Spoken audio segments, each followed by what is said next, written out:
তুই কি ভাবিস নিজেকে? হ্যাঁ, যা মন চাইবে তুই তাই করবি, সব তোর ইচ্ছেতেই হবে। এই বলে ওর হাত থেকে ফোনটা নিয়ে নিলাম। আর কিছুক্ষণ কথা বলতে লাগলাম। আরও কান্না করছে। খাটে শুয়ে খরুক, তাতে আমার কি। আর কখন যে ঘুমিয়ে পড়লাম মনে নেই। ফজর আজানের সময় বুকে ভারী কিছু একটা ওজনে নিঃশ্বাস ভারী হয়ে আসছে। কারো ভারী নিঃশ্বাস আমার মুখের উপর আসছে। চোখ খুলে দেখি অর্পিতা আমার বুকের উপর শুয়েছে। আমি এক ঝটকাতে ফেলে দিলাম। আর সাথে সাথে, ওই আপনি কি পাগল নাকি? হ্যাঁ, কার উপর এভাবে শুয়ে থাকলে জানে না নিঃশ্বাস বন্ধ হয়ে যায়, মরে যায়? পাগল কোথায়। তারপরে আমি ফ্রেশ হতে চলে গেলাম। যাওয়ার সময় দেখলাম ওর চোখ বেয়ে জল পড়ছে। কিছু করার নেই, আমার আরও বেশি কষ্ট হয়েছে।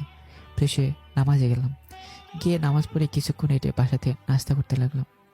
করে যখনই বাইকটা বাহির করতে যাব, অমনি অর্পিতা সামনে হাজির, পরীর মতো সেজে গুজে। অনেকদিন ধরে কলেজে যাই না, আজ কলেজে যাব। যান, দাঁড়িয়ে আছেন কেন? আমি তোমার সাথে যাব। মূর্খ কেউ কলেজে নিয়ে গেলে আপনার ইজ্জত কমে যাবে বান্ধবীদের সামনে। ওই তুমি বেশি কথা বলো কেন? চলো না, আমি আমার স্বামীর সাথে যাব, কে কি বলে দেখব। না, আমি যাব না। সামনে মনে আসছে ওর সাথে আমার কাজ আছে, ওকে নিয়ে যেতে হবে।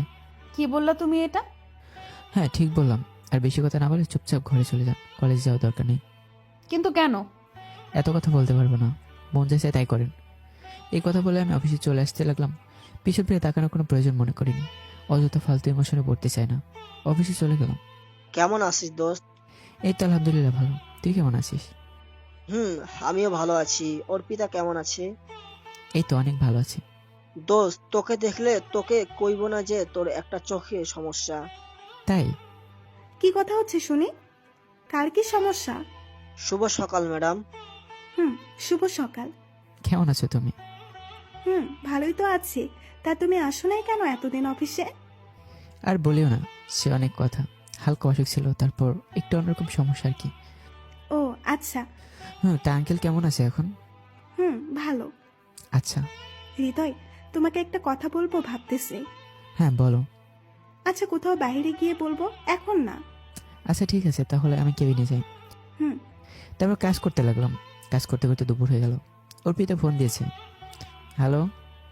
লাঞ্চ করছো তুমি? কেন, আপনাকে বলতে হবে আমি কি করব না করব?